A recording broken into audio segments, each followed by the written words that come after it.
Okay, so you should have turned in your worksheets today on whatever it was you did on Monday, which I don't remember what it was.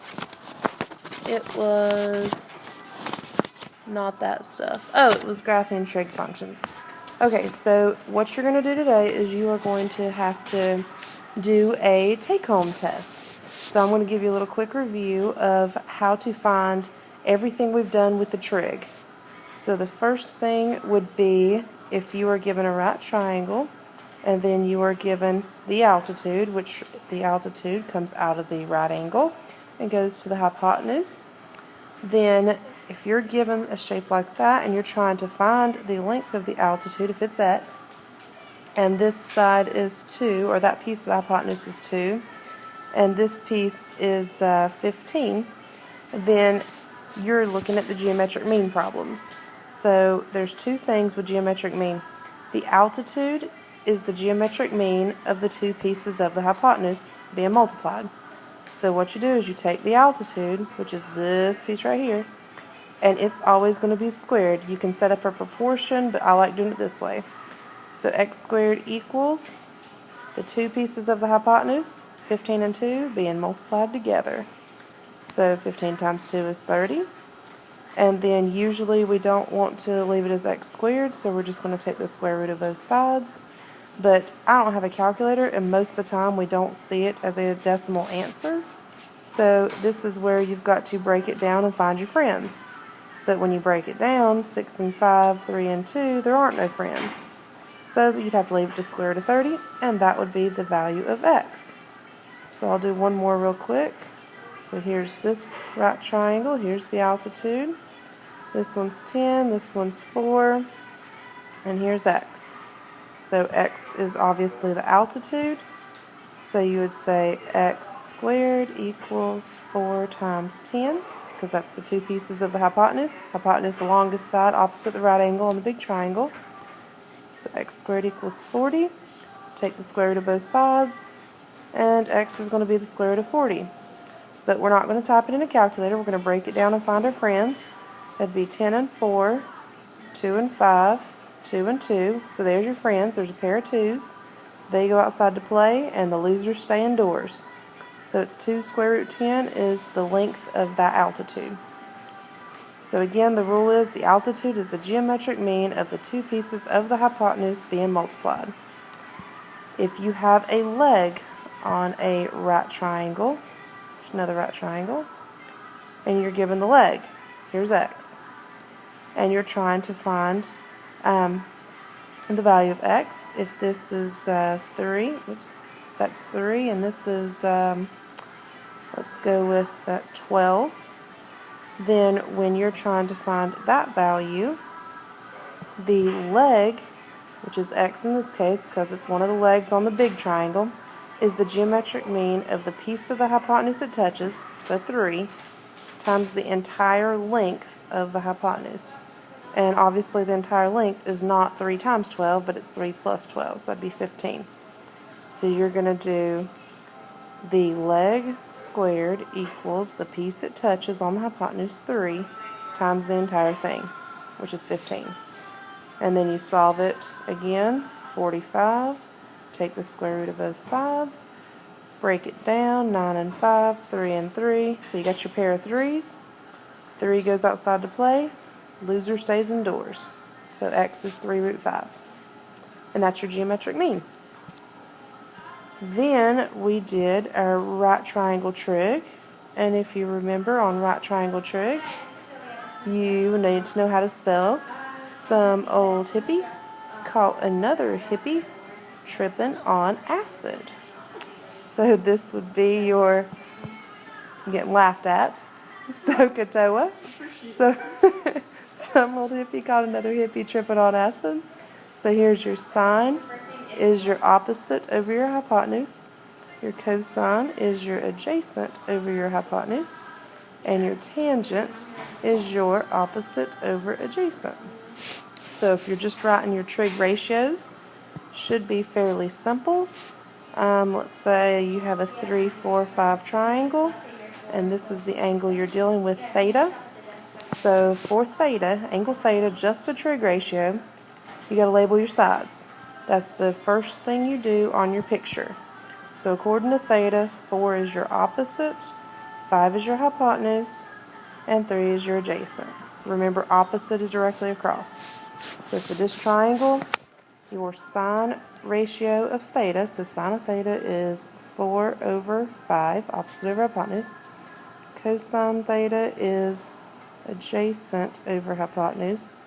And your tangent theta is opposite, which is 4 over adjacent. So, whoops, wrong button. So here's your 3 trig ratios. And it's that simple. Don't make it hard. The other thing with SOHCAHTOA is if you're trying to solve. So when you have your triangle, let's say this is 32 degrees. This is x, and this is 10. You got your picture. That's what's given to you. Label your sides first. So this is your opposite. That's your hypotenuse. And that's the only 2 things we're given. So obviously if you have an OH, you should know how to spell some old hippie. And there's your OH. So you have to use the sign for this. Sine 32 equals opposite over hypotenuse. You'd do the same thing for cosine and tangent if you were given your adjacents instead of your hypotenuse or your adjacent instead of your opposite, whichever case may be. So now just solving for x. Since the letter's on top, you multiply. 10 sine 32. And you just type it straight in a calculator. Make sure you're in degree mode. I don't have my calculator with me, but you guys are smart enough to be able to type that in. 10 sine, it opens up a parentheses, 32, and then you can close it right there. And then that would give you the value of x. Again, I don't have my calculator, but just type it in, should be the value of x. I can tell you though, just from looking at it, it should be less than 10 because 10 is the hypotenuse and the opposite side is always the hypotenuse. Alright, last thing was solving right triangles. Let's say this is your right triangle right here. If you're trying to find the value of the angle, and this is 12 and that's 4, then again you need to label your sides. So on this one, the 4, and I didn't mean to do that, guys, give you the same thing. This is the opposite because it's directly across. This is the hypotenuse. So if you're trying to find the angle measure, the only thing you do different, you set up your ratio, sine x equals opposite over hypotenuse. But to solve for x, you have to do sine inverse. So sine -1, hit the second button first. Sine inverse, 4 divided by 12, and that's going to be your value of x. So just type it straight in. Make sure you're in degree mode. Degree mode. Go to mode, make sure it's darkened on degree. Okay, so that's right triangle trig with SOHCAHTOA. The last thing that we did was we solved non-right triangles. So if you have a non-right triangle, such as this one, if you are given, let's see, angle, angle, side, angle, or the bad word backwards, so donkeys or donkeys backwards, any one of those 4, that's where you use the law of sines. Remember, the law of sines is where you take your side and you set up a proportion to the sine of the angle. Side over the sine of the angle. So in this particular triangle, I'll give you some numbers.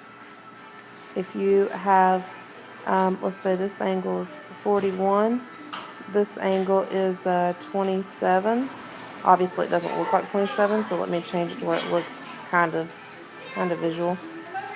So instead of 27, let's say 57. Still bigger than that, but that's okay. So if that's 57, that's 41, and let's say you're given the measure of this side is 10, and you're trying to find this side x. If you can make an x, then you can do law of sines.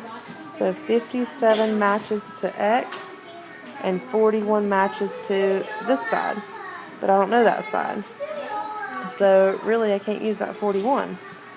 So I'm going to have to use, instead of the 41, I'm going to have to use the 10 with this angle. So remember that all triangles add to 180 degrees. So if you know 57 and 41. 57 and 41 is 98. Subtracted from 180. 180 minus 98. So that would be 2 would make 100, and then another 80, so 82. So this angle has to be 82. Now you can set up your proportion. So it would be sine of 82.